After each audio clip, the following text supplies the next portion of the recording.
Dans le nid, là. Ouais. Ouais. Mais je pense que le Dans mâle- les sous-sols de la fac de sciences de Dijon, on phosphore. Il y a 1 an et demi, 3 chercheurs décident d'étudier l'impact émotionnel d'une séparation chez ce poisson tropical monogame. La méthode, en étant en couple, les animaux ont appris à prendre de la nourriture dans une boîte. Couvercle noir, présence d'une larve. Couvercle blanc, rien. Après avoir séparé le couple, les chercheurs ont fait un test dit d'ambiguïté. Ensuite, on leur a présenté une boîte qui était intermédiaire de ces deux-là. Donc c'est une boîte avec un couvercle gris. Et cette boîte, du coup, ils pouvaient l'interpréter de manière optimiste ou pessimiste. Penser que gris, c'était plutôt proche de noir, et donc il y avait une récompense. Ou alors estimer que gris, c'est proche de blanc, et là, il n'y avait rien. Donc si finalement ils allaient répondre ou non à la boîte, ça nous donnait un indicateur de leur niveau d'optimisme. Et les résultats sont stupéfiants.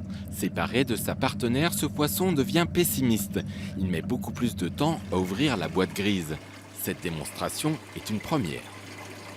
Alors c'est quelque chose qu'on soupçonnait chez quelques espèces, notamment chez les grands singes. On décrit des comportements de deuil quand un des partenaires a disparu. Mais il n'y avait rien d'expérimental prouvant qu'il y avait une altération des émotions, du pessimisme ou de l'optimisme des individus. Ici, c'est la toute première démonstration expérimentale au monde, sur toutes les espèces à part l'espèce humaine, d'un biais d'optimisme ou un biais de pessimisme chez un poisson. Des poissons en proie au chagrin d'amour, l'idée peut faire sourire. Mais au-delà de l'élargissement des savoirs, cette étude pourrait permettre d'autres avancées.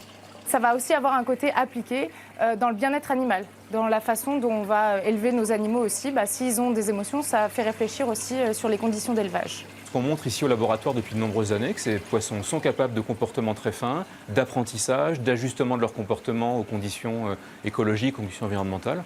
Les poissons sont finalement pas si différents de nous à beaucoup d'égards. Si l'on ne voit pas pleurer les poissons qui sont dans l'eau. Après avoir étudié l'impact émotionnel d'un chagrin d'amour chez le poisson, prochaine étape pour ces scientifiques, savoir si les sujets déprimés sont réceptifs aux antidépresseurs.